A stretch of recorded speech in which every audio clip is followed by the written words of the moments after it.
Zalera stirred, her bioluminescent skin pulsing faintly in the dim confines of the cell. The cold metal walls of the iron maw hummed with the distant growl of the ship's engines. Fear coiled in her chest like a living thing. She had heard of the blood-fang corsairs, merciless raiders who thrived on the suffering of others. Her people, the Zyrians, were scholars, diplomats, and thinkers. They were not built for war, not like the other species that prowled the stars. Certainly not like the humans. Her mind replayed the brutal ambush. The mission had been diplomatic, a simple outreach to study trade routes near the rimward systems. Then the attack came. Explosions rocked the ship. Her guards were cut down, their bodies tossed aside like refuse. The pirates took their time dismantling the vessel, prying open doors, dragging survivors out screaming. She had fought, tried to reach the emergency beacon, but she was no warrior. The last thing she remembered was the cold press of a gun to her temple and the sneering voice of the corsair captain. Now she was here, caged, helpless. The telepathic hum of her species was useless against these brutes. Their minds were shielded, reinforced by crude but effective cybernetics. There would be no bargaining, no reasoning. A shift in the darkness. She was not alone. In the opposite corner, slumped against the wall, was a human. He sat with one knee propped up, his arms resting lazily across it. A mess of unkempt dark hair framed his face, a fresh cut bleeding sluggishly from his temple. His clothing was torn, showing scars, old wounds layered over new ones. But what unsettled her most was his eyes. They weren't panicked, weren't fearful. They were watchful, calculating. She stiffened. She had heard the stories. Humans were dangerous, a species barely out of its infancy, yet already expanding at a reckless pace. They didn't conquer through diplomacy or technology, but through sheer, relentless will. Unpredictable, unstoppable. And now she was trapped with one. He exhaled, tilting his head slightly. "You're awake." His voice was rough, edged with exhaustion but steady. She hesitated before speaking. "You are human." One corner of his mouth lifted in something that wasn't quite a smile. "That's what they tell me." Silence stretched between them. Zalera's pulse quickened. The human didn't fidget. He didn't look around in fear. He simply waited. That was unsettling. Most species, when captured, had some measure of outward panic. But this one, he looked like a man merely inconvenienced. She studied him carefully. "Why are you here?" He glanced at the reinforced door.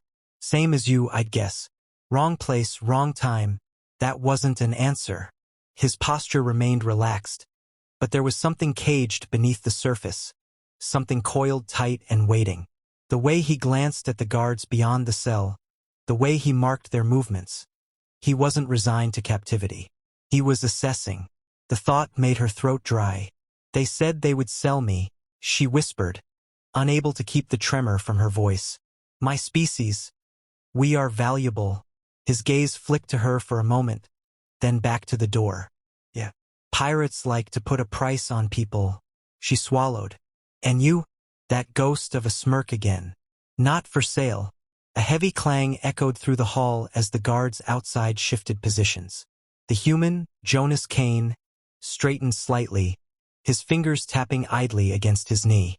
"You're too calm," she said before she could stop herself.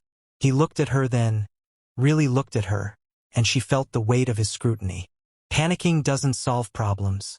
The words were spoken so simply, as if they were an absolute truth.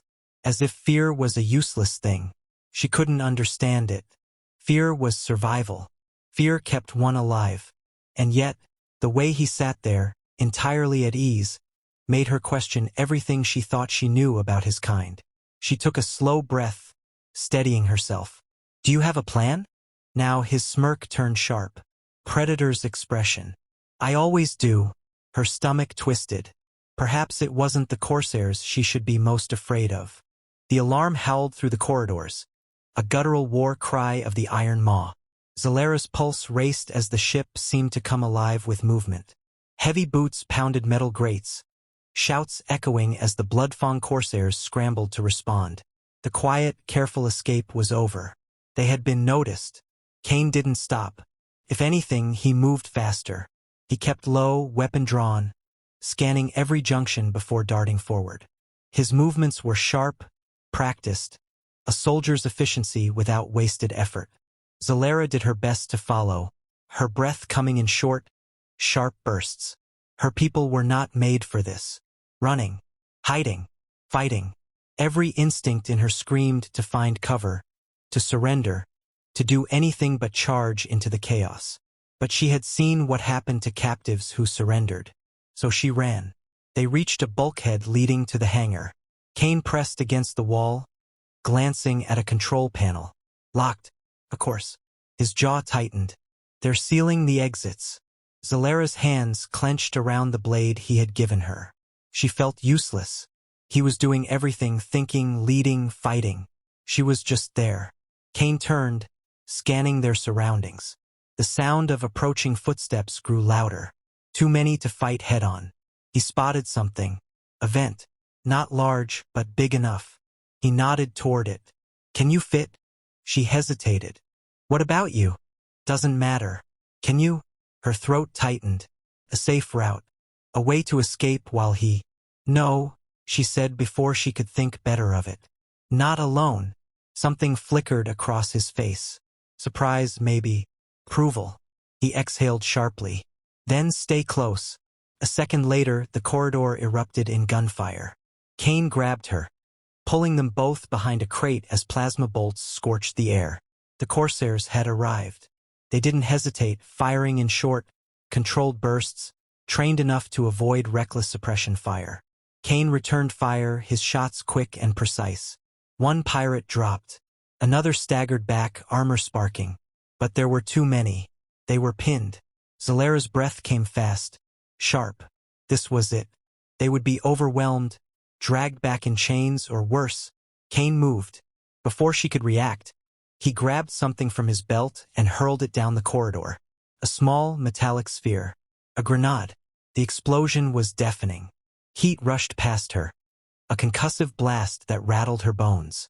The corridor filled with smoke and fire. And in the chaos, Kane pulled her to her feet. Move. They sprinted.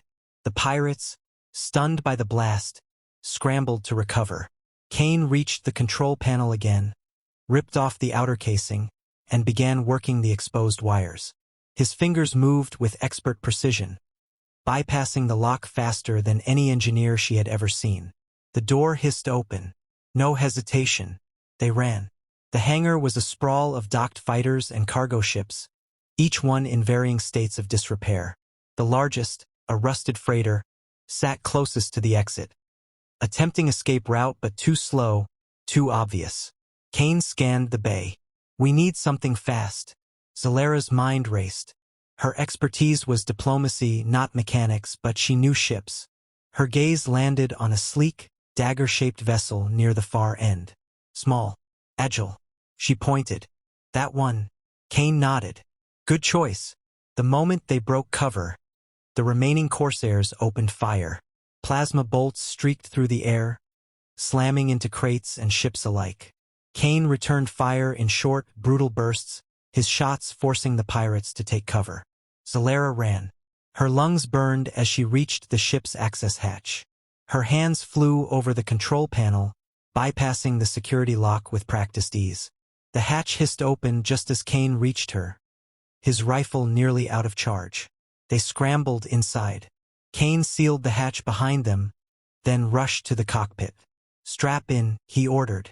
Zalera barely made it to the co-pilot's seat before the engines roared to life. Kane's hands flew over the controls, overriding the docking clamps, priming the thrusters. The ship lurched as the bay doors started to close. Too slow. Kane didn't wait. He gripped the controls and punched it. The ship screamed forward, engines burning white-hot as they shot through the narrowing gap. Zalera's stomach flipped as they cleared the hangar by inches, the force of acceleration pressing her into the seat. Then silence. The iron maw shrank behind them, its turrets swiveling, locking on. Kane didn't flinch. He adjusted course, spinning the craft into a chaotic, unpredictable pattern that sent the targeting system scrambling. The first few shots missed entirely. The next ones clipped the rear shields, but by then, Kane had found his opening. He gunned the engines. The stars blurred around them as they entered FTL. The Bloodfang Corsairs vanished from view. They were free. The ship hummed beneath Zalera's fingertips, the vibrations of the FTL drive steady and constant. The immediate danger had passed, but her body refused to relax. Every instinct told her to remain alert, to expect another ambush, another fight for survival. But there was only silence. The deep void of space stretched before them, vast and indifferent. Kane didn't speak. He focused on the controls, adjusting their trajectory, checking the ship status. His movements were deliberate, methodical. Even now, after everything, he showed no signs of exhaustion, no indication that the events had taken a toll on him. Zalera watched him carefully. He was unlike anyone she had ever encountered. Every other species she knew had limits, breaking points where fear or despair overtook them. But Kane? He had been thrown into captivity, beaten, hunted, yet he had never faltered. He had expected the chaos, adapted to it, thrived in it. She finally exhaled. "Where are we going?" Kane didn't look up. "Somewhere safe." "That's not an answer, because I don't have one yet." His honesty caught her off guard. He wasn't trying to reassure her with false certainty. He was just stating the truth. She glanced at the ship's interface. "We should check for tracking beacons. The Corsairs might have marked the vessel." Kane nodded. "Go ahead." She hesitated. It was a small thing, but the fact that he trusted her to handle it meant something. She wasn't just a helpless diplomat he had rescued. She was part of the escape, part of the survival. She pulled up the ship systems, scanning for any external signals. As expected, there was a tracker buried within the navigation logs, transmitting their coordinates. She quickly disabled it, wiping any traces that could lead the Corsairs to them. Kane glanced over. Efficient. She met his gaze. "I may not be a soldier, but I know how to survive." Something unreadable flickered across his face before he nodded in approval. For a while, neither of them spoke. The tension slowly eased, replaced by an uneasy quiet. Zalera shifted in her seat. "You never told me how you ended up on that ship." Kane leaned back slightly, as if considering whether to answer. Eventually, he sighed. "Wrong place, wrong time. Same as you." She frowned. "I don't believe that." His expression didn't change, but she saw the slight clench of his jaw. Finally, he spoke. "There was a colony. Small, independent. A place trying to stay off the radar." He exhaled. "The Corsairs didn't care. They raided it, took whatever they wanted, burned the rest." Zalera's chest tightened. "And you?" "I was passing through." His voice was quiet, but there was something beneath it. A weight. "I tried to stop them. Didn't go well." A cold realization settled over her. "You were defending the colony." He didn't confirm it, but he didn't deny it either. She studied him, truly seeing him for the first time. He wasn't just some reckless fighter. He hadn't been caught because of carelessness. He had been trying to protect people. And for that, he had been taken, beaten, thrown into a cage. The stories about humans always painted them as aggressors, conquerors who spread through the stars with relentless ambition. But Kane didn't fit that narrative. He hadn't been looking for a fight. He had simply refused to stand by and do nothing. Zalera spoke carefully. "You could have left. You didn't have to fight for them." Kane's eyes met hers. Someone had to. A simple statement. No grand speech, no declaration of righteousness. Just a fact. The weight of it settled in her chest. She had always believed that strength came from power, from control. But Kane's strength was different. It wasn't about domination. It was about resistance. For the first time, she understood why humans were feared. It wasn't because they sought war. It was because they refused to lose. Zalera straightened. "I owe you my life." Kane shook his head. "No, you don't." "I do." Her voice was firm. "And I won't forget it." For a long moment, he studied her. Then, finally, he gave a small nod. Zalera turned back to the controls. They had escaped, but this wasn't over. The Corsairs wouldn't forget. They would hunt them, try to take back what they had lost. But this time she wouldn't be afraid. She wasn't just a captive anymore. She was a survivor. The ship drifted in the vast emptiness of space, its engines humming softly as the adrenaline of the escape finally began to wear off. Zalera stared at the stars streaking past, her mind still trying to process everything that had happened. She had been taken, caged, and left to fate. Now she was free, but freedom came with uncertainty. Kane remained focused on the controls, adjusting their course in small increments. There was no hesitation in his actions, no sign that the events had affected him. If anything, he seemed entirely unbothered by the chaos they had just left behind. Zalera finally spoke. "What now?" Kane didn't glance away from the console. "Depends. On what?"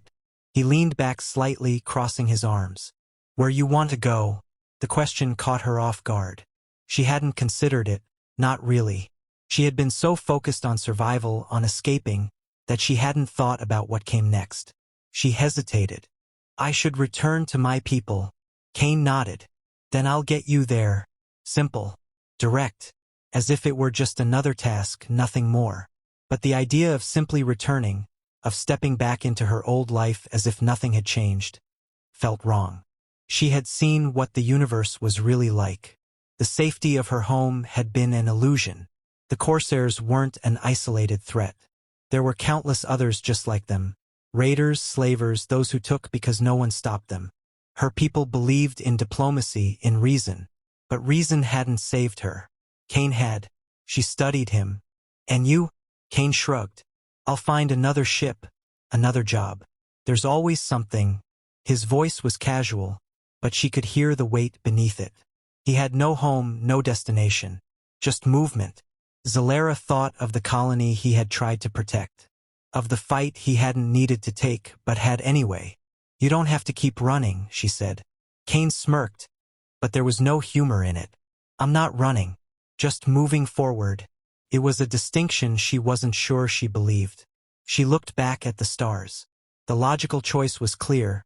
Return home, warn her people, try to prevent this from happening again. But the logical choice no longer felt like the right one. She turned back to Kane. "I want to help." He raised an eyebrow. "Help? You fight," she said. "Not because you have to. Because you choose to." She straightened. "I want to make that choice too." Kane studied her for a long moment, his expression unreadable. Then finally he nodded. "All right," he said. And just like that, the course of her life changed forever.